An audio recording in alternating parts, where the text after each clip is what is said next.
Bonjour, je m'appelle Jean. Je suis chercheur depuis 26 ans. Récemment, je suis tombé sur un problème un petit peu difficile. Et pour l'instant, j'ai passé beaucoup de temps dessus et j'ai pas vraiment tout compris. Ce jour-là, je ne prêta pas attention à l'avertissement de mon collègue. Eh, viens voir, il y a des choses bizarres qui se passent là-bas, viens voir. Je ne compris que le lendemain que quelque chose avait changé au laboratoire. Qu'est-ce qui se passe ici? Oh non, Philippe aussi. Ici aussi? C'est incroyable. Je comprends pas du tout ce qu'ils ont. C'est quand même très bizarre cet état. Encore que ça me rappelle un petit peu des états cérébraux que j'ai étudiés.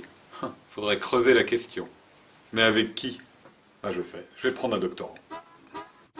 Tout de suite, je me suis dit, c'est pour moi. Non, mais c'est pour moi, il n'y a que moi. Donc j'ai fait une licence en biologie, une licence de géologie et un master en neurosciences. Puis s'il vous plaît, prenez-moi. Vous allez pas être déçus. Je travaillerai nuit et jour. Alors là, vous indiquez compétences en analyse et visualisation de graphes. Moi, ça m'intéresse beaucoup la visualisation, mais c'est quoi? J'ai une expérience en conception d'algorithmes de layout par minimisation d'énergie. J'ai rien compris, mais c'est bon signe. Je me suis mise à travailler. Cela n'a pas été sans conséquence sur mon entourage. Bon, Adèle, je la connais, toujours sympa, toujours souriante. Non, mais c'est bien qu'elle ait fait une thèse. Elle a parlé de graphes, de cerveau, de neurones, de zones. Ça reste que des bouts au final, reliés par des traits. On comprend pas tout. On sait très bien que sa trouvaille ne va pas permettre une avancée extraordinaire. Je regarde pas ça, c'est... Non, attends, il est génial. Salut. Salut Jiven, ça va? Ça fait longtemps que c'est pas Adèle. Qui fait en fait Adèle, c'est toi qui fais une thèse? Oui, c'est moi. Tu travailles sur quoi? Je travaille sur Ah la non, pas visualisation encore. du Non, mais cerveau. on comprend rien. C'est trop compliqué. Mais sinon, c'est bien. Oh, j'arrive pas à expliquer ce que je fais. Il y a personne qui comprend ce que je dis. Vraiment. Bon, allez, c'est pas si grave que ça. Allez, on y va. Afin de travailler efficacement ensemble, chacun a expliqué à l'autre son domaine. Les techniques d'imagerie par résonance magnétique nous permettent de prendre une image du cerveau toutes les 2 secondes. En particulier, la technique d'imagerie fonctionnelle permet la mesure de la consommation d'énergie de différentes parties du cerveau. On demande par exemple au sujet de bouger les doigts ou de faire une tâche plus complexe, comme de lire un texte ou d'effectuer un calcul. En analysant les images enregistrées pendant plusieurs minutes, on observe que certaines régions du cerveau montrent aux mêmes instants les mêmes variations de consommation d'énergie. On dit alors qu'elles forment le réseau qui est nécessaire à la réalisation de la tâche. Il est possible de schématiser le cerveau à l'aide de graphes. Ceux-ci sont des objets mathématiques sur lesquels il est plus facile d'appliquer des calculs. Un graphe est composé de nœuds reliés par des arêtes. Un nœud représente une région du cerveau. Je suis la région G calcarine, un left. La présence d'une arête indique si 2 régions consomment de l'énergie au même moment. Plusieurs nœuds regroupés représentent un réseau.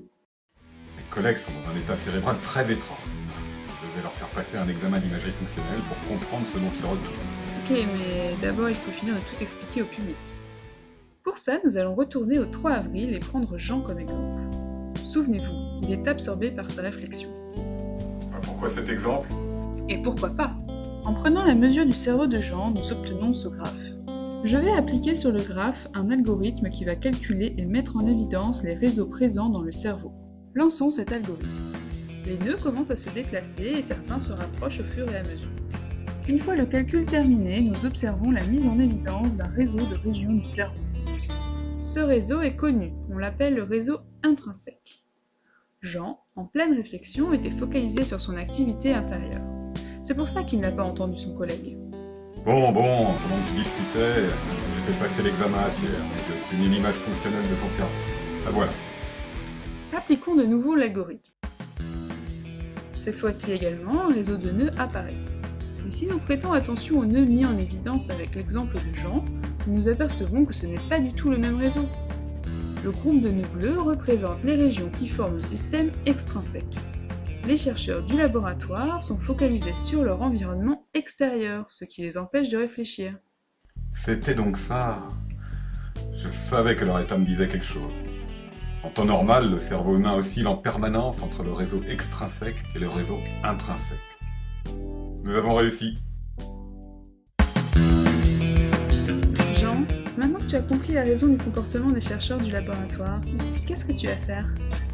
Je ne sais pas, mais j'attends tes propositions.